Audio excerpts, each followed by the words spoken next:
Good morning student. BSc part third year में inorganic chemistry चल रही थी और इनऑर्गेनिक केमिस्ट्री में जो metal ligand bonding in transition metal complex, इस यूनिट के अंदर crystal field splitting in octahedral complex ये कंप्लीट हो चुका है। और आज ऑक्टाहेड्रल कॉम्प्लेक्स के लिए CFSE की वैल्यू जो होती है या गणना है वो किस प्रकार करते हैं उसके बारे में डिस्कस करेंगे। जो CFSE है, क्रिस्टल फील्ड स्टेबलाइजेशन ऊर्जा, क्रिस्टल क्षेत्र स्थायीकरण ऊर्जा।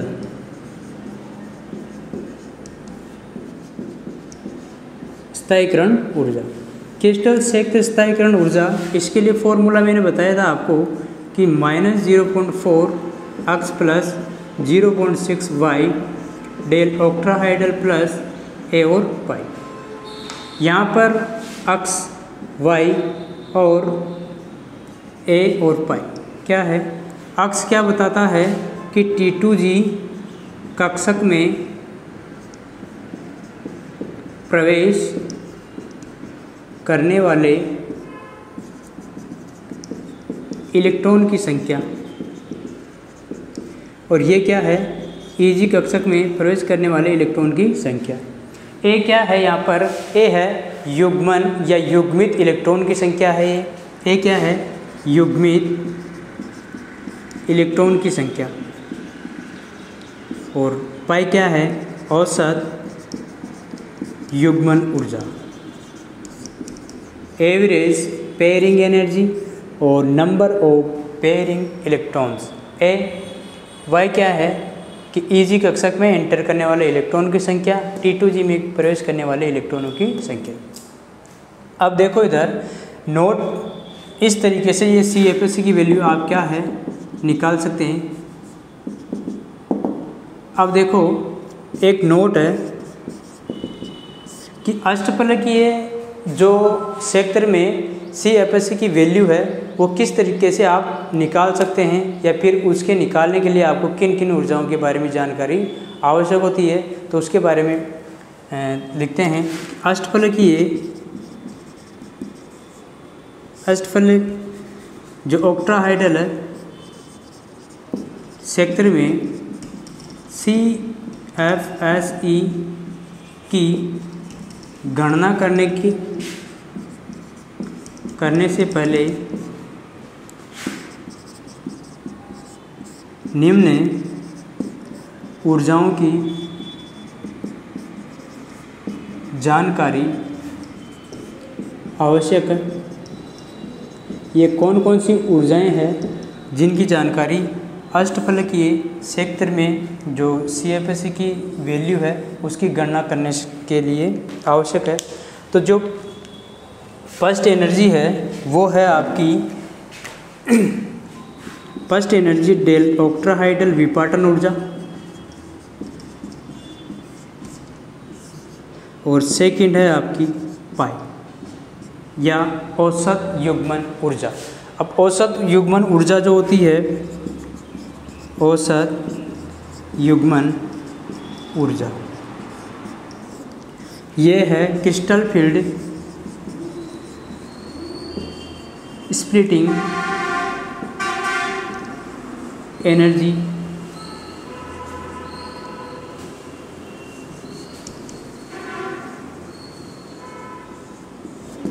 अब ये दोनों जो एनर्जी है वो उक्त ये यूँ कह सकते हैं कि इन एनर्जी के कारण दो स्थितियाँ डेवलप होती है। तो वो कौन कौन सी स्थितियाँ हैं तो मैं बताता हूँ कि अष्टफलकीय क्षेत्र में जो आप CFSE की गणना करेंगे तो उससे पहले आपको इन दो ऊर्जाओं के बारे में जानकारी आवश्यक है।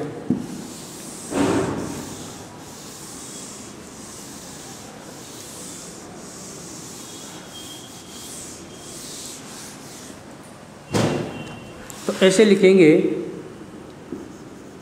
उक्त ऊर्जा, या ऐसे लिख सकते हैं कि जैसे मान लो कि जो ये डेल ऑक्टाहेड्रल या पाई युग्मन ऊर्जा है वो जो स्थितियां हैं जैसे ऊर्जा जो होती है, एक तो T2G और EG के बीच में ज़्यादा गैप होगा और एक T2G और EG के बीच में कम गैप होगा। तो ऐसी स्थिति में क्या है कि स्प्लिटिंग जो होगा, स्प्लिटिंग के बाद ऑर्बिटल आएंगे, ऑर्बिटल में जो इलेक्ट्रॉन फील करेंगे वो इलेक्ट्रॉन फील करने की व्यवस्था क्या है, अलग अलग है। तो उक्त ऊर्जा के कारण निम्न दो स्थितियाँ उत्पन्न होती है। उक्त ऊर्जा के कारण निम्न दो स्थितियाँ उत्पन्न होती है। वो कौन कौन सी स्थितियां हैं? पहली है कि यदि ऑक्टाहाइड्रल की एनर्जी या विपाटन एनर्जी ज़्यादा हो, किससे? युग्मन ऊर्जा से। और सेकंड है यदि पाई एनर्जी ज़्यादा हो, किससे? ऑक्टाहाइड्रल से। इन दोनों ही कंडीशन में क्या है कि जो आपका जो स्प्लिटिंग है वो चेंजेज होता है। तो इसमें क्या है, यदि विपाटन ऊर्जा का मान अधिक है तो पहले T2G कक्षक को पूर्ण रूप से भरा जाता है। उसके बाद ही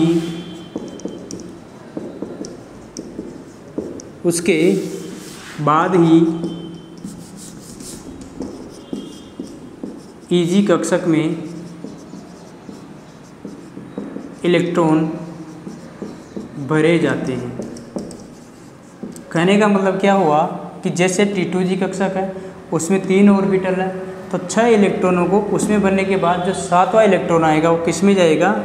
EG कक्षक में जाएगा। उससे पहले EG में इलेक्ट्रॉन एंटर नहीं करेगा। ऐसी स्थिति कब होती है? जब स्ट्रॉन्ग फील्ड लिगेंड हो, स्ट्रॉन्ग फील्ड लिगेंड उपस्थित हो, प्रबल क्षेत्र लिगेंड उपस्थित हो। प्रबल क्षेत्र लिगेंड की उपस्थिति में कक्षकों में इलेक्ट्रॉनों को क्या हो जाती है? पेयरिंग हो जाती है। और जब पेयरिंग हो जाती है तो उस समय जो आपका कॉम्प्लेक्स बनेगा वो कैसा बनेगा? निम्न चक्रण संकुल बनेगा, लो स्पिन कॉम्प्लेक्स बनेगा, लो स्पिन कॉम्प्लेक्स। ये बात आपको याद रखनी है कि जो आपको जो VBT है उसने बताया था कि जब कक्षकों में इलेक्ट्रॉन की पेयरिंग होगी कुछ समय लिगेंड की नेचर कैसी होगी? स्ट्रॉन्ग होगा। और स्ट्रॉन्ग फील्ड लिगेंड में कक्षकों में इलेक्ट्रॉनों की क्या हो जाती है? पेयरिंग हो जाती है। अब जो सेकंड रीजन है वो फर्स्ट रीजन ये है कि यदि विपाटन एनर्जी ज़्यादा है युग्मन एनर्जी से, उस समय कक्षकों में इलेक्ट्रॉन पहले कंप्लीटली T2G में भरे जाएंगे। उसके बाद में यदि इलेक्ट्रॉन बचता है तो वो किस में जाएगा? EG कक्षक में जाएगा। और जो सेकंड बात है, सेकंड इम्पोर्टेंट बात है, सेकंड जो स्थिति है वो ये है कि यदि पाई एनर्जी ज़्यादा है ऑक्टाहाइड्रल स्प्लिटिंग से, यदि पाई या युग्मन ऊर्जा अधिक है तो पहले T2G व EG कक्षकों में इलेक्ट्रॉन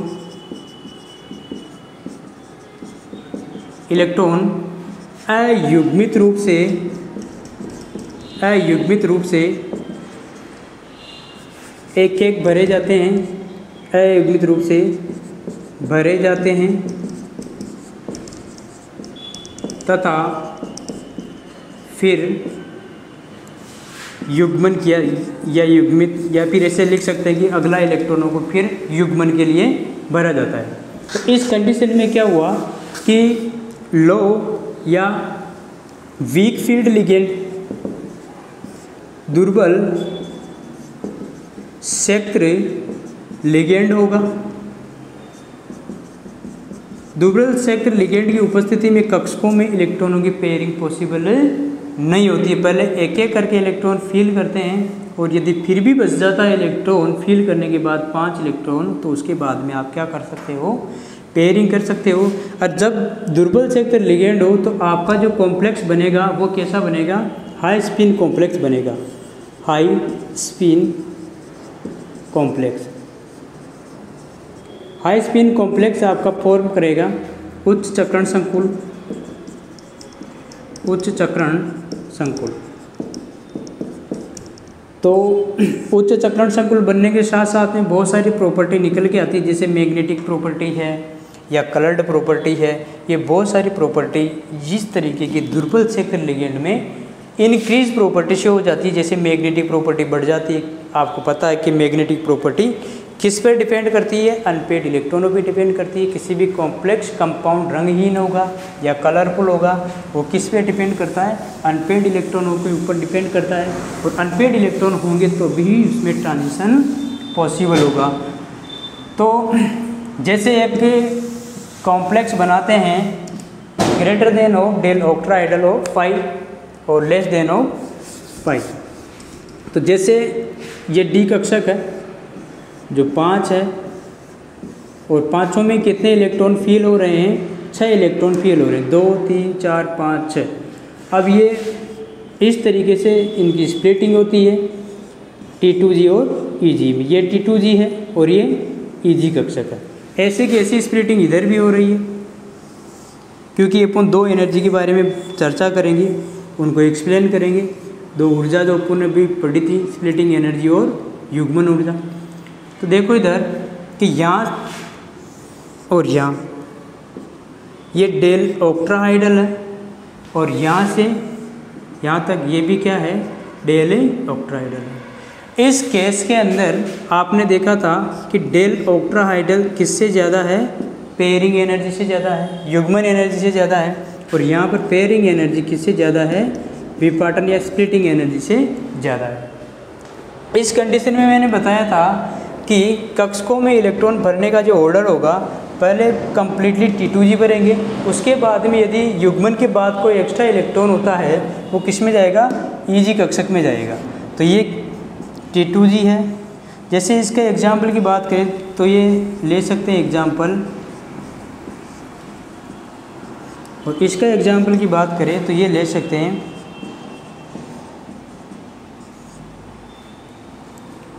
ये जो कोबाल्ट है, इसमें भी कोबाल्ट है, इसमें साइनाइड है और इसमें फ्लोरीन है।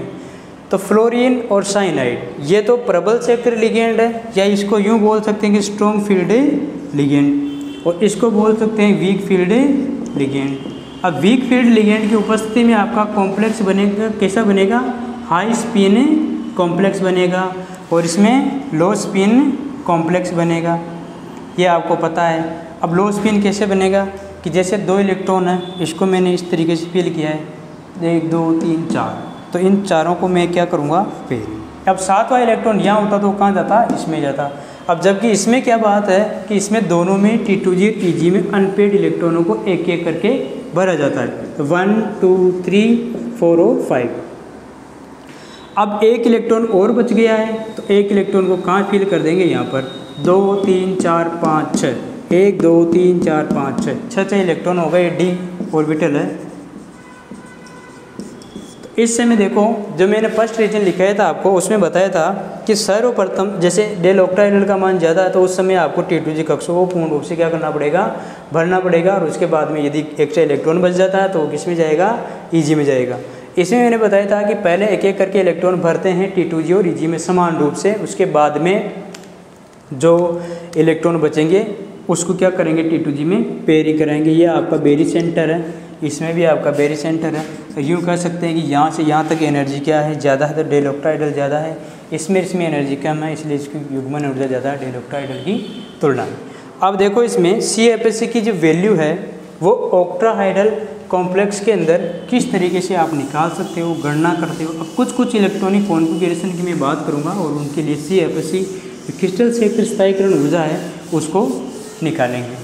तो क्रिस्टल क्षेत्र स्थायीकरण ऊर्जा CFSE जो आपको बताया था मैंने, उसके लिए फॉर्मूला है -0.4 x प्लस 0.6 y और डेल ऑक्ट्राहाइड्रल प्लस A पाई। अब देखो D3 कॉन्फ़िगरेशन के लिए मैं CFSE की वैल्यू चाहता हूँ कि किस तरीके से आप इसकी गणना कर सकते हैं। विन्यास के लिए CFSE की वैल्यू आपको निकालनी है। तो ये 5 कक्षक है D, जो डी जनरेट या स्प्लिटिंग होकर 2 भागों में डिवाइड हो जाते हैं, T2G और EG के अंदर। T2G की एनर्जी कम होती है और EG की एनर्जी ज़्यादा होती है। इस तरीके से इनमें कक्षकों में इलेक्ट्रॉन भरेंगे। अब देखो इधर कि यहाँ पर -0.4 अक्स मैंने बताया था कि T2G में एंटर करने वाले इलेक्ट्रॉनों की संख्या कितने हैं 3, प्लस EG में कितने इलेक्ट्रॉन हैं 0, एंड ऑक्टाहाइड्रल प्लस A और पाई। तो इसके लिए वैल्यू आएगी CFSE की, वो आपको पता है कितने आएगी -1.2 किस। इस तरीके से आप किसी भी कॉन्फ़िगरेशन के लिए आप CFSE की वैल्यू को क्या कर सकते हैं, मेजर कर सकते हैं, निकाल सकते हैं, बता सकते हैं। अब एक एग्जांपल लेते हैं और उसमें क्या है कि स्ट्रॉन्ग फील्ड और वीक फील्ड दोनों की ही आपको क्या करना है, CFSE की वैल्यू को निकालनी है। तो D4 कॉन्फ़िगरेशन के लिए विन्यास के लिए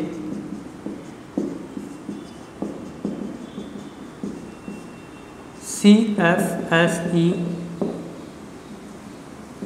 का मान या गणना। अब देखो इधर एक तरफ मैं प्रबल क्षेत्र लिगेंड ले रहा हूँ, प्रबल क्षेत्र लिगेंड, और एक तरफ दुर्बल क्षेत्र लिगेंड, दुर्बल क्षेत्र लिगेंड। जब प्रबल क्षेत्र लिगेंड होगा तो आपको पता है कि कक्षकों में इलेक्ट्रॉनों की क्या हो जाती है, पेयरिंग हो जाती है। और दुर्बल क्षेत्र लिगेंड हो तो कक्षकों में पहले एक एक इलेक्ट्रॉन जाता है और उसके बाद यदि कोई इलेक्ट्रॉन बचता है तो उसकी पेयरिंग लोअर एनर्जी में की जाती है। इस तरीके से होते हैं ये कक्षक। इसका भी मैं इधर बना देता हूँ।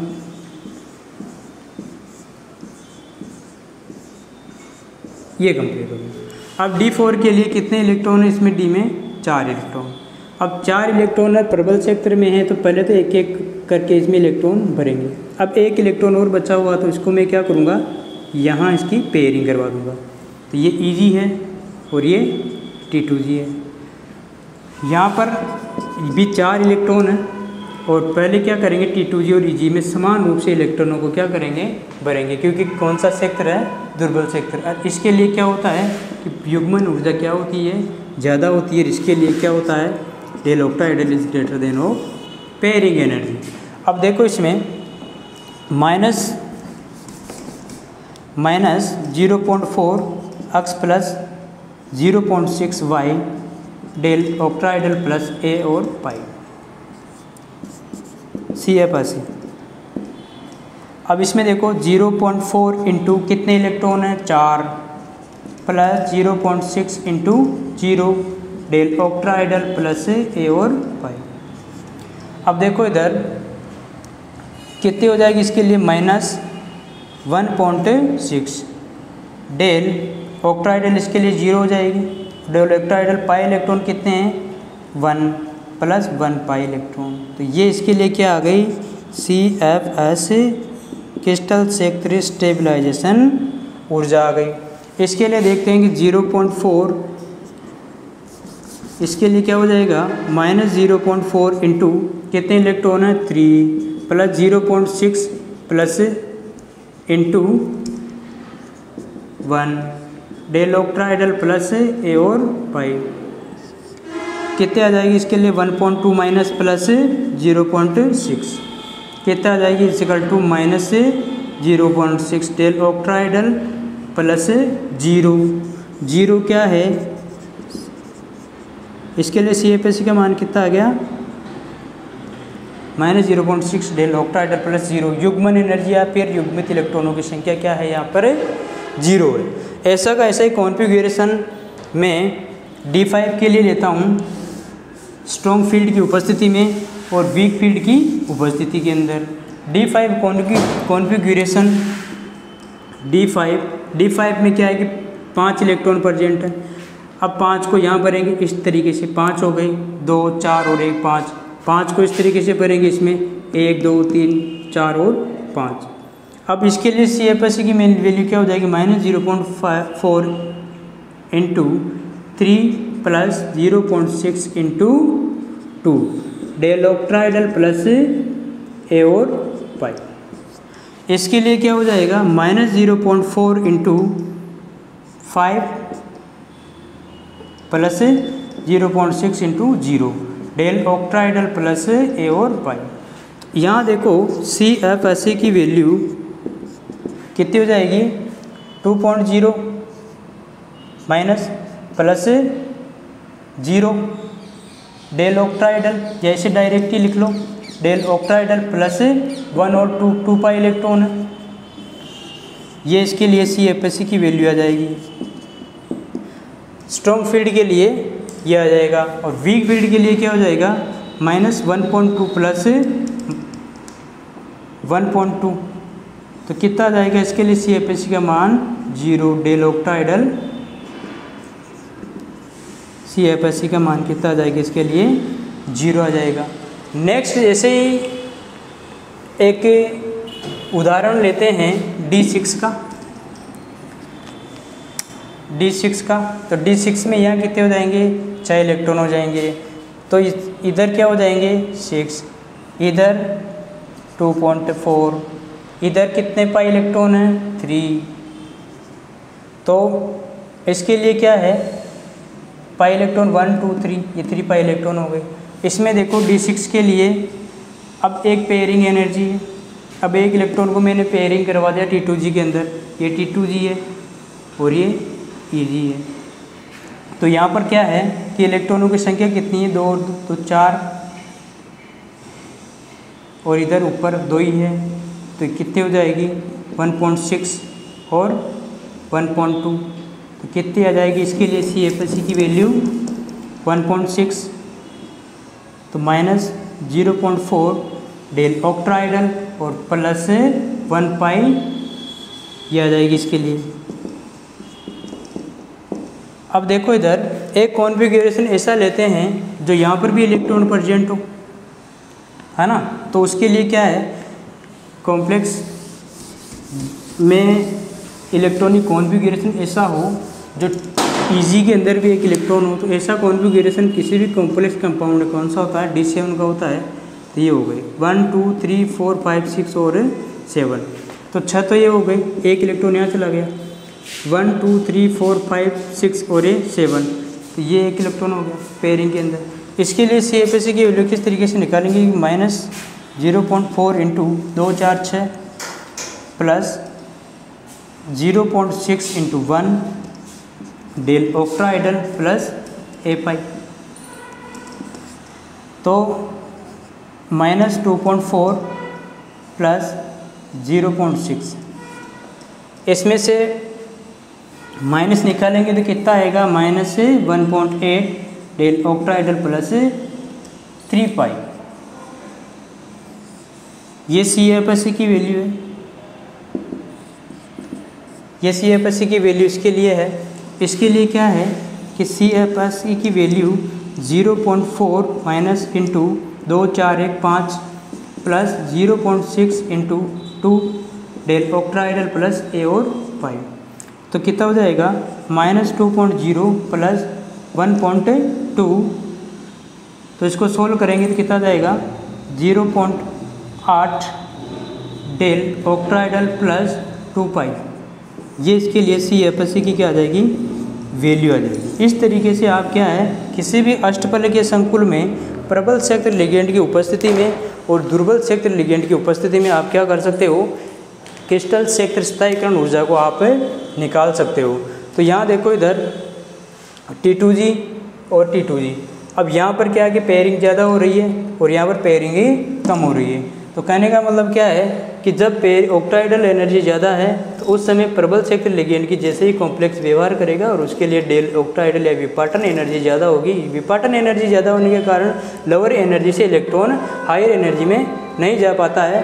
इसीलिए जो इलेक्ट्रॉन है वो किस में चले जाते हैं, लोअर एनर्जी के अंदर चले जाते हैं। इस वीडियो में यहाँ तक ही, और जो नेक्स्ट वीडियो होगा उस वीडियो के अंदर मैं बात करूँगा क्रिस्टल फील्ड स्प्लिटिंग इन जो टेट्राहेड्रल कॉम्प्लेक्स के बारे में। Thank you so much, have a nice day.